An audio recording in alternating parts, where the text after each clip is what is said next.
Bueno, hola, que tal? Benvidos a un programa máis de Galicia Soando. Como decíamos nun dos anteriores programas, benvidos os galicianos soandeiros. Eso que me saquei da buchaca, que non sei se será moi correcto, pero bueno, o mellor ata se chegas a facer famosa a frase. Bueno, total que para aqueles que se incorporan por primeira vez a esta serie de programas, decirvos que son programas dedicados a dar a coñecer distintos grupos, bandas, grupos de pandereteiras, bandas de gaitas, corais, en fin, calquer tipo de grupo ou incluso de persoa que se adique de alguna maneira a potenciar, a practicar e a facer que non se esqueza a nosa cultura, o noso folclore. Por eso, lle chamamos Galicia soando, porque o importante é que Galicia non deixe de soar en ningún momento. Hoxe temos a ledicia de falar de Redegaita, é un movimento que imos a coñecer agora da man do seu director Jonathan Ferreira. Jonathan, benvido, unha aperta. ¿Qué tal? ¿Cómo estás? Gracias por esta invitación para estar aquí. Bueno, desexamos saber moitas cousas e nada mellor, neso somos bastante espilidos, que rodearnos de xente que sabe máis que a nós, porque senón non iríamos a ningunha parte, non? Contanos, Jonathan, como xurdiu isto de Redegaita? Pois Redegaita xurde da idea de varios profesores, máis a miña, dos que colaboran comigo en todas as escolas que eu dirixo, e queríamos dar un paso máis adiá con un grupo pois un pouco máis numeroso, con novas ideas e que abarcaron os proxectos que a nivel de unha escola individual ou que dun grupo individual pois sería un pouco imposible facelo. Entonces, pois voluntariamente, a xente de todas as escolas que eu dirixo e demais, pois anotouse neste novo proxecto chamado Redegaita e, bueno, levamos feito xa moitos proxectos e moita labor para a difusión da música galega. Así que, bueno, esa é un pouco de como xurde este movimento. Pódese decir, Jonathan, que Redegaita teña un método propio de preparación dos seus membros?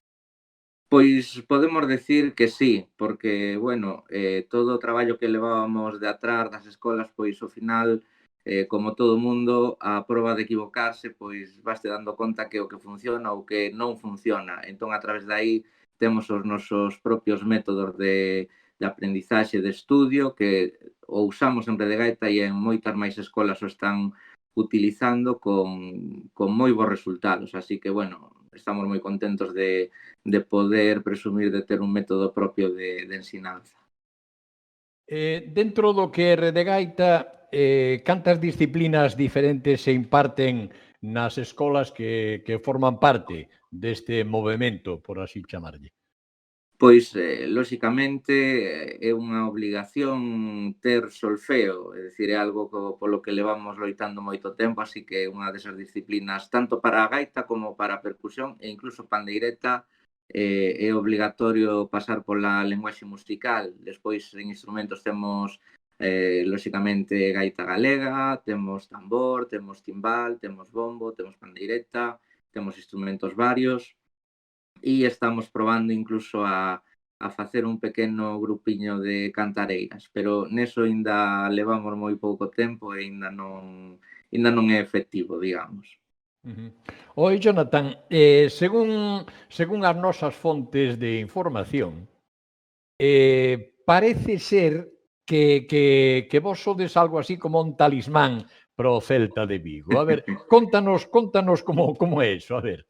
Pois, xusto antes desta mega pandemia que tivemos, pois temos unha colaboración moi estreita co Clube Celta de Vigo e temos que decir que na temporada anterior, xusto antes da pandemia, repito, fomos a todos os últimos partidos que se celebraron en Vigo do Celta, que nos convidou ali a actuar, e a verdade é que en todos os partidos que participamos coa nosa música, o Celta gañou. E dasa casualidade que non pudemos estar nun e ese perdeu, non? Entonces, funcionábamos un pouco de talismán para eles e a verdade é que temos unha gran amizade co Celta de Vigo. Así que esperemos que sexamos o talismán pronto, en canto acabe todo isto. Hai unha cuestión que xurde agora fora de, así un pouquiño fora de guión, que é o punto importante que ocupa a percusión na música galega, non? Porque fálase case sempre, tanto dentro como fora de Galicia, fálase, bueno, a nosa música, a nosa gaitiña, a nosa tal... Pero que sería de todo eso sen a percusión, Jonathan? A percusión é tan importante ou casi tan importante, non? Porque ao final o gaiteiro fai a melodía, pero é importantísima.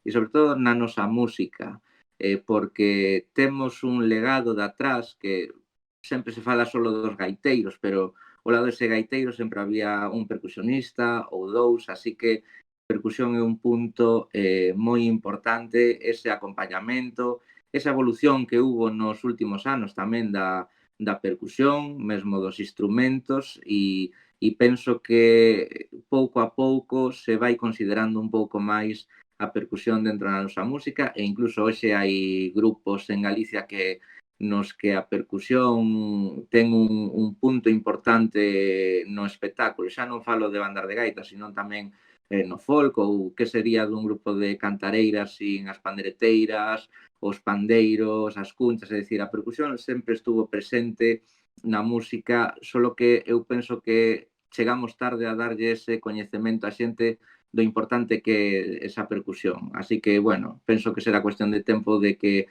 se equipare coa gaita. Bueno, habería que ter en conta que si a calqueira grupo rock, por poñer un exemplo, se lle quitara a batería, non sería o mesmo, non? Efectivamente. Solo que como a percusión sempre son esas persoas que parece que están ali atrás do escenario que non fan nada, non? Pero ao final toda a rítmica, a expresiva e toda esa dinámica que teñen as melodías fai a percusión, porque a gaita é un instrumento no que só ten un ton, só ten un son e é monótono nese aspecto de que non pode facer un crescendo, nin un diminuendo, nin pode aumentar ou disminuir o volumen. Entonces, todo eso o equipar a percusión cos arranxos e con todas as combinacións que se poidan facer con ela. Si che parece, imos ver un dos vídeos que vai formar parte deste programa. É unha actuación na procesión do Santo Enterro de Ourense e á volta seguimos conversando, vale?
Bueno, pois estamos de volta despois desa actuación, de ver a importancia da percusión nun acto como o que acabamos de ver neste vídeo.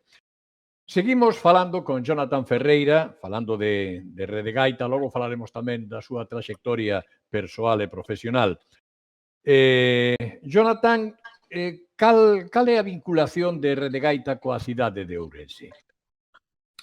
Pois é unha vinculación, penso eu, que total. É dicir, Redegaita en sí, a institución, nace en Ourense, eu nazco en Ourense, críome musicalmente en Ourense, na Escola de Gaitas da Deputación, e quería que Redegaita pois tamén fose ourensán e que representara un pouco o espírito ourensán pois en todos os aspectos, tanto nas aulas como cando saímos a calqueira punto de Europa a facer unha actuación, é dicir, a importancia de que Ourense este presente en calqueira punto, pois para min é algo básico demostrar todo o que se fai dende Ourense en canto á música popular e á música tradicional. Entonces, queremos levar ese signo da ourensanía alá onde vayamos.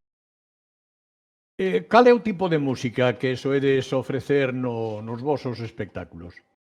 Pois facemos un pouco de todo, desde a música máis popular ou tradicional, como se lle queira chamar, facemos música celta, ben sexa de Asturias, da Bretaña francesa, de calqueira das illas inglesas, e facemos incluso temas que non teñen nada que ver coa gaita, é dicir, podemos facer dende unha banda sonora a tocar temas de outros estilos gaiteiriles que poidan ser incluso de Europa do Oeste, onde hai moitísimos tipos de gaitas e gaiteiros. Así que non temos digamos, un estilo definido nun solo estilo, senón que abarcamos todo a donde poidamos abarcar sen prexuicio de ningún tipo. É dicir, o caso é facer música e facer a música que a nos gusta facer.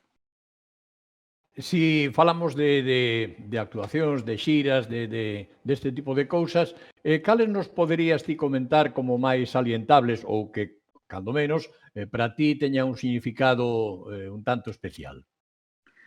Pois mira, son moitas e por moitos motivos, pero cabería salientar pois ese vídeo que acabades de pór en Ourense con Redegaita, aí se a xente se para un pouco a mirar, íbamos unhos 50 membros, é dicir, e penso que poder actuar na túa casa con ese número de persoas nun acto tan simbólico para a cidade de Ourense como esa procesión, pois é algo bonito.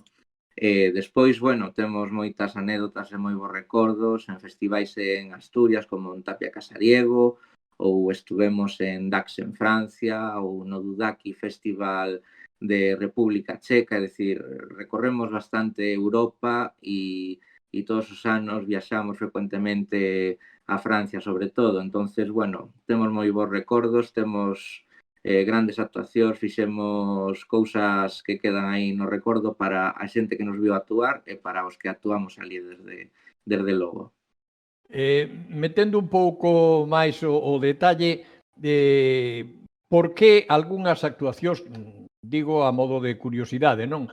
Algunhas actuacións que se fan que teñen pois algunha trascendencia, digamos, importante polo lugar, pola data, pola celebración que sexa, e en Embargantes non deixa unha pegada no que a fai, non? En troques, outras que aparentemente poideran ser menos importantes, deixan unha marca que parece indeleble, non? Na persoa que as fai ou no grupo que as fai. A que se Sí, pode deber isto?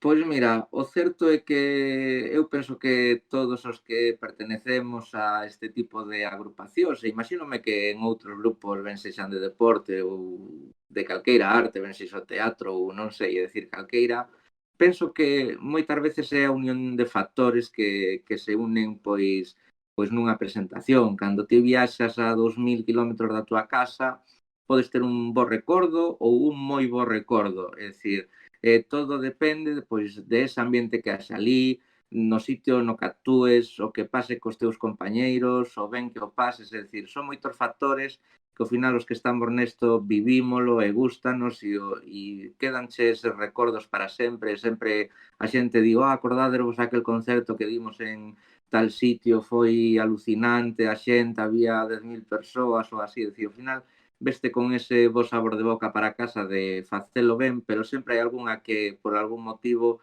queda máis marcada no corazón, non? Pero eu penso que a mistura de todos os sentimentos, do musical, do compañeirismo e do bo facer de toda a xente que vamos nese autobús a facer o millor de nós.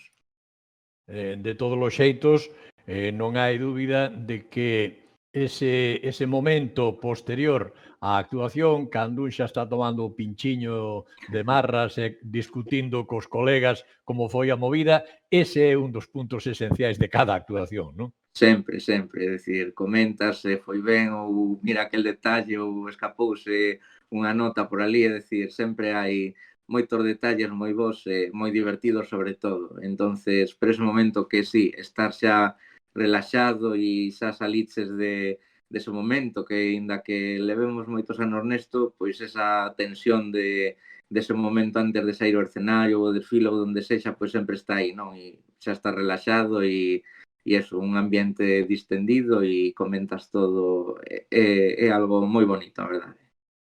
Bueno, é o adobo da cuestión, non? Bueno, algún tipo de vinculación co Celta, comentábamos, pero México lindo e querido, que pasa por aí? Que vinculación hai? Como xurdiu? Cal é? Pois hai unha vinculación moi estreita e que mantemos, vai facer este ano 10 anos xa. É dicir, a min a Secretaría Xeral da Emigración envíame no ano 2011 a dar un cursillo de gaita ao Centro Galego de México.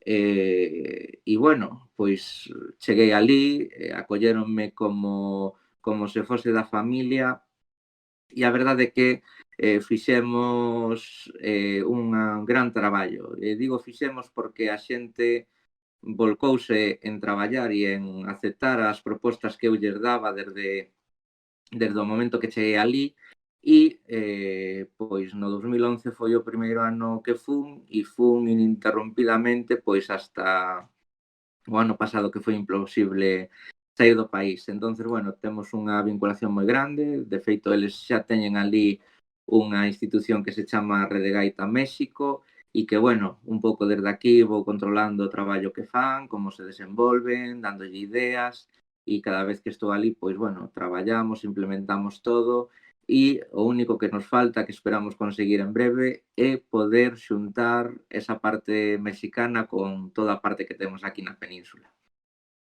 Bueno, se che parece, imos con outro vídeo, neste caso, un vídeo onde se recollen os puntos onde Rede Gaita forma parte. Imos con ese vídeo e seguimos falando.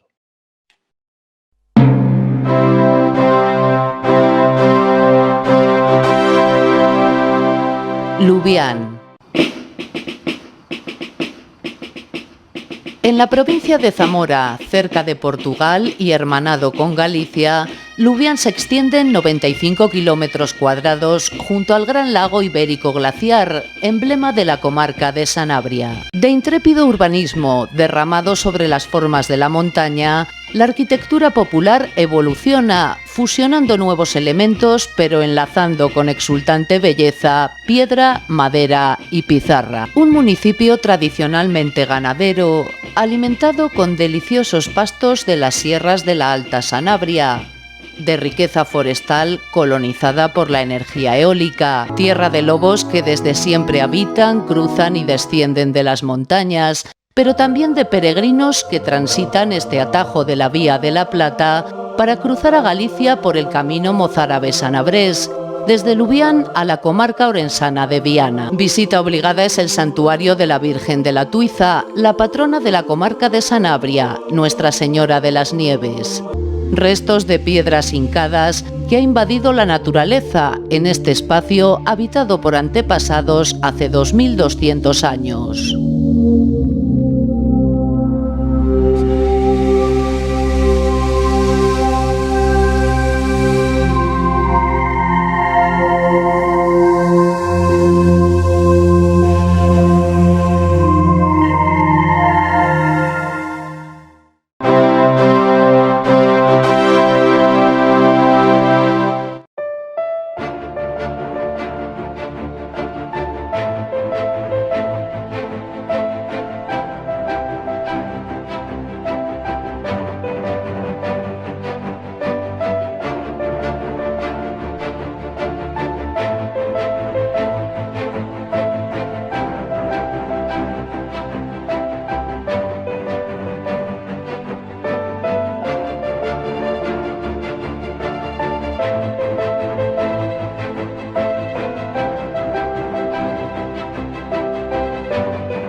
Bueno, pois xa estamos de volta, despois de ver ese vídeo que facía alusión a Berea, a Lubián e tamén a Aveiro, que son tres puntos nos que Rede Gaita ten moito que ver.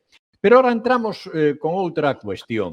Dentro de todo isto que estamos falando hoxe en Galicia Soando, lle adicarnos un pouco máis ou dunha maneira máis directa, a figura do noso convidado de hoxe, Jonathan Ferreira, saber un pouquiño máis pois da súa da súa traxectoria, dos seus inicios e todas estas cousas. Hai que decir que o noso convidado non é un calquera no tema da percusión nin no tema da música galega, senón que, por dar algún dato, monitor de percusión da Escola Provincial de Gaitas da Deputación de Ourense, percusión no Concello de Nogueira de Ramuín, na banda de gaitas do Concello de Vilamarín, Berea, Ourense, Concello de Coles, As Portelas, en Lubián, Zamora, en Aveiro, Portugal, na Casa Galega del Hospitalet, supónse que de Llobregat, por alá, por Cataluña, banda de música tamén tuvo que ver coa banda de música de Ribadavia, profesor de gaita no Colexio Miraflores, bueno, podíamos seguir así, pois casi o que nos queda de tarde. Así que casi mellor que non lo contes ti, porque será como bastante máis ameno tamén e máis interesante. Os teus inicios no mundo da gaita, como foron?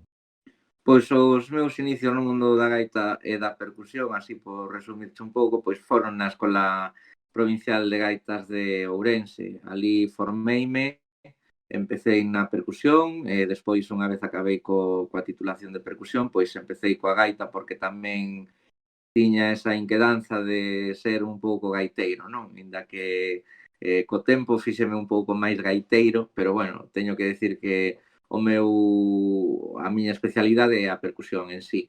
E bueno, ali formeime, tamén me formei no Conservatorio de Ourense e no Conservatorio Malleuxis de Vigo. E, bueno, un pouco aí comeza, digamos, a miña carreira musical. En canto a traballos de investigación sobre a nosa cultura, pero focalizando no que é a música galega, levas a cabo algún?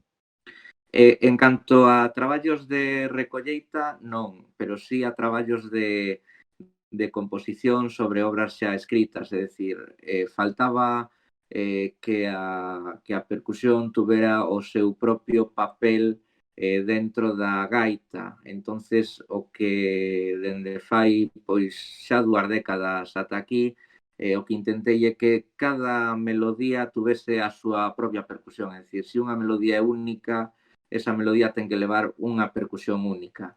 Entonces, bueno, levo feito centos de composicións que están repartidas por todo o mundo en cargos de moitos centros galegos, moita da percusión que toca a Real Banda de Gaitas é miña, as miñas bandas teñen percusións miñas, é dicir, faltaba moito traballo de engadir e modernizar de alguna maneira todo o que estaba que únicamente se facía cun ritmo monótono de poucas notas e que era sempre igualitario. Entón, o que se fixo foi personalizar todas esas melodías.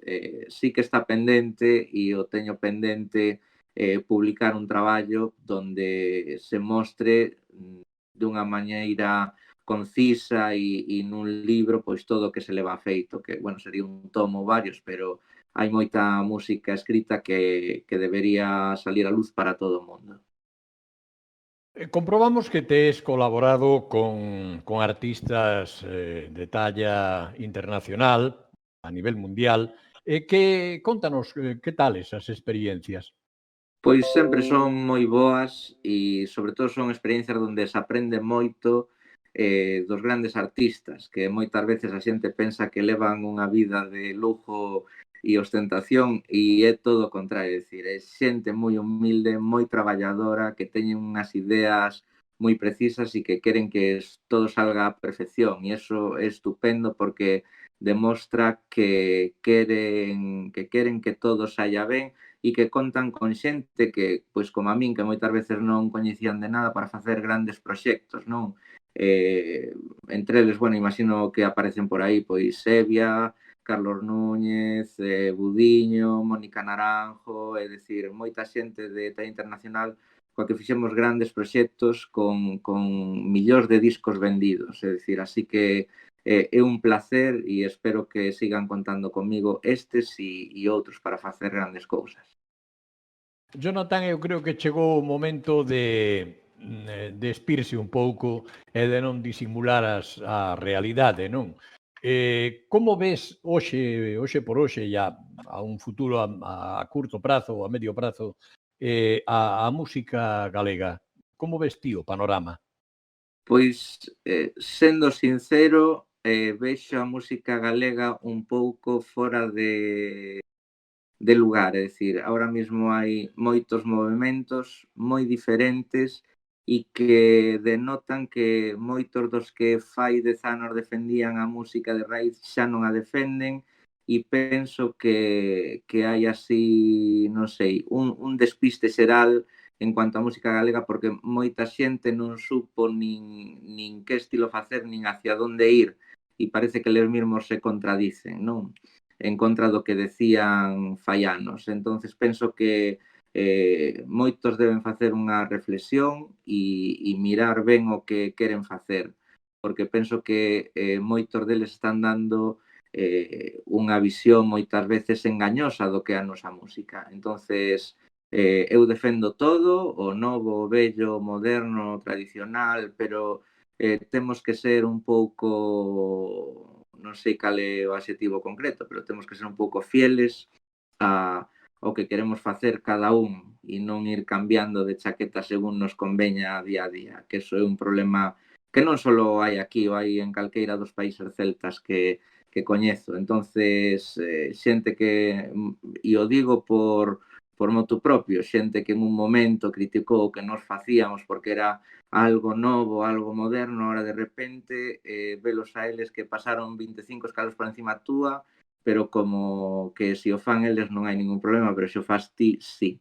Entonces eu penso que están despistados nese sentido de que non teñen claras ideas e que o máis importante de todo isto e que o que eu sempre defendín é que cada un faga o que queira, pero non critique os demais. Entonces, que haxa moita música galega é importantísimo, pero que a defendamos con principios e orgullosos do que facemos, que non a disfracemos. Evidentemente, as innovacións sin a base do tradicional non van a ningunha parte, pero a base tradicional sin unha serie de pasos necesarios tampouco evolucionaría nunca. Quedaríase obsoleta. Exactamente, todo isto é super necesario. Pois así chegamos un pouco ao final deste programa. A verdade é que é un placer charlar contigo e bueno, saber de ti, de todas estas cousas que os que levamos a música galega, a cultura galega en definitiva dentro, sentimos, non? Se che parece, para despedir, imos facer unha especie de mix aí dunha actuación de Rede Gaita en Mític e outra con Carlos Núñez, e así poñeríamos o punto de final a este programa de Galicia Soando. Jonathan, o mesmo que ao principio, unha aperta e gracias por estar connosco. Nada, gracias polo convite e xa sabedes que aquí estou cando o necesitedes. Moitísimas gracias. Ímonos á frase típica tópica. Dentro vídeo.